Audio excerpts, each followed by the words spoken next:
Olá, bem-vindos a mais um Explainer. Hoje o nosso papo é sobre o coração, mais especificamente sobre o ritmo dele.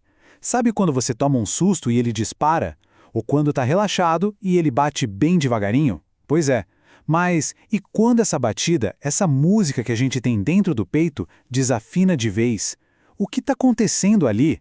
Bom, é isso que a gente vai desvendar agora. Para a gente começar, olha só essa história. É um caso clínico real, tá? Uma senhora de 84 anos, ela se queixava de um cansaço, mas um cansaço fora do comum.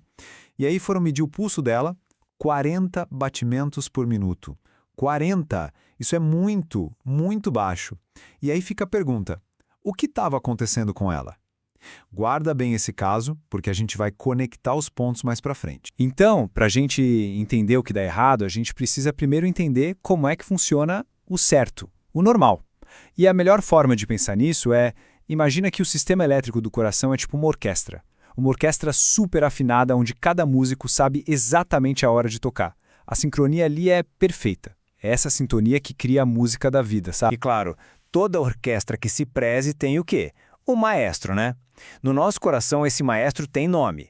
É o nódo sinoatrial, ou, para facilitar, NSA.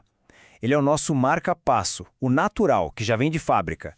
É um grupinho de células super especiais que simplesmente decide, por conta própria, ok, hora de bater. E é ele que dá o ritmo, que define se o coração vai acelerar ou desacelerar. Então, quando esse maestro, o NSA, está regendo tudo direitinho e a orquestra inteira obedece, a gente tem o que os médicos chamam de ritmo sinusal.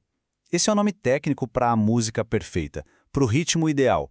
Uma batida regular, certinha, que garante que o sangue está circulando do jeito que tem que ser pelo corpo todo. Mas como é que esse sinal elétrico viaja? É um caminho super rápido e inteligente.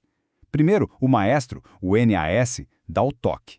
Esse sinal faz as câmaras de cima do coração, os átrios, se contraírem. Daí tem uma pausa estratégica super importante num outro ponto chamado nódo AV. Para quê? Para dar tempo do sangue descer para as câmaras de baixo, os ventrículos. E só aí o sinal elétrico continua, fazendo os ventrículos, que são a banda principal, contraírem com força total. Tudo isso numa fração de segundo. É uma coordenação impressionante. Ok, agora que a gente já sabe como é a orquestra afinada, vamos falar do problema. O que é uma arritmia afinal? É simples, é quando a orquestra desafina. É qualquer coisa que perturbe aquele ritmo perfeito.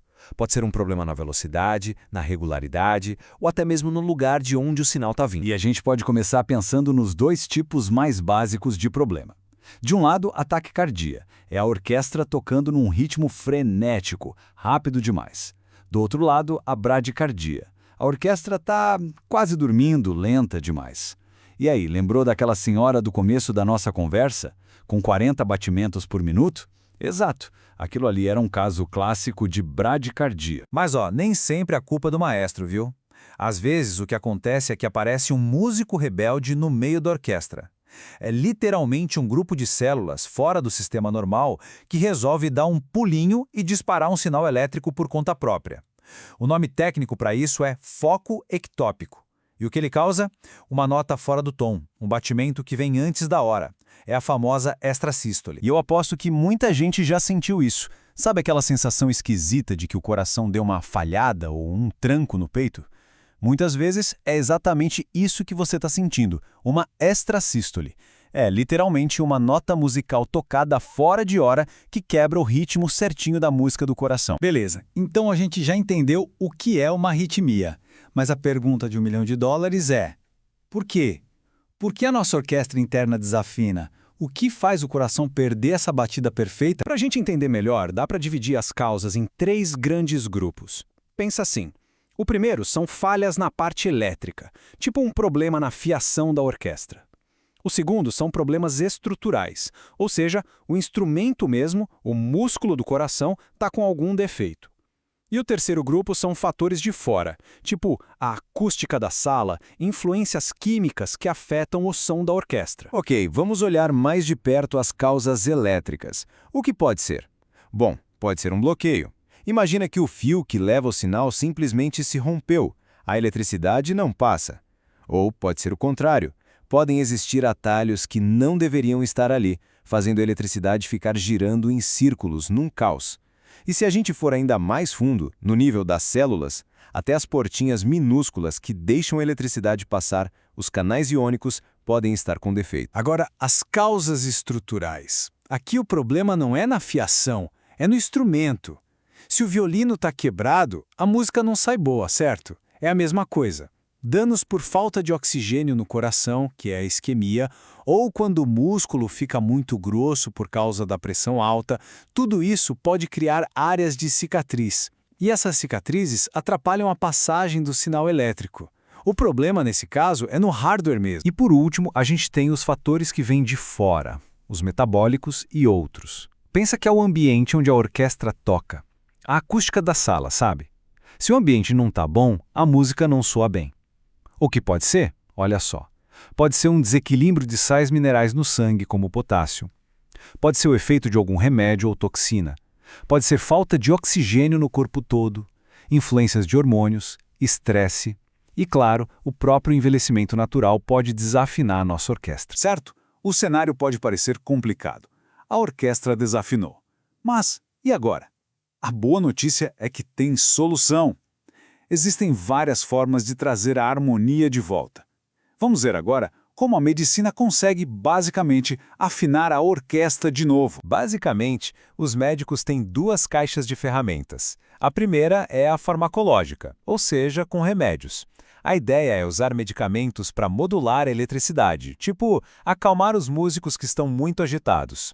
A outra abordagem é a não farmacológica. Essa é mais mão na massa. Envolve intervenções diretas para dar um reset no coração, calar a boca daquele músico rebelde ou até colocar um maestro novo no lugar. Dando uma olhada nessas intervenções diretas, se o ritmo está um caos total, os médicos podem aplicar um choque controlado, a cardioversão. É como dar um Ctrl-Alt-Delete no coração para ele reiniciar no ritmo certo. Se o problema é aquele músico rebelde, lembra? O foco ectópico, existe um procedimento chamado ablação, que vai lá e, com muito cuidado, cauteriza, silencia aquele ponto específico. E quando o maestro original simplesmente não consegue mais reger, que foi o caso daquela senhora do começo, a solução é implantar um maestro novo, eletrônico, um marca-passo artificial. Ele vai garantir que o coração mantenha um ritmo seguro e constante. Então, o que a gente tira disso tudo? Que a medicina tem ferramentas incríveis para consertar o ritmo. Mas, no fim das contas, a melhor estratégia de todas é a prevenção. É cuidar bem da nossa orquestra para ela nem chegar a desafinar. E a grande sacada é que a batuta para reger essa prevenção está na nossa mão. E essa não é só uma ideia bonita, é um fato. Olha só o que disse o Dr. Eduardo Moacir Krieger, que foi um gigante da fisiologia aqui no Brasil. Ele falou: temos de trazer à cena a prevenção da doença. Ela é muito mais barata e tem muito mais repercussão. Ou seja, prevenir não só custa menos, como o impacto na nossa qualidade de vida é imensamente maior. E como a gente faz isso na prática, no dia a dia? Não tem segredo. São os pilares que a gente até já conhece, mas que fazem toda a diferença para proteger nosso coração. É se exercitar com regularidade, comer bem, de forma balanceada, aprender a lidar com o estresse, que é um veneno, dormir bem, com qualidade e, claro, não deixar de fazer os check-ups médicos, né, para garantir que a orquestra está afinadinha. E com essa reflexão a gente encerra o nosso papo de hoje. Fica a pergunta para você pensar aí. Como é que está a sua orquestra interna? Você está cuidando bem dela?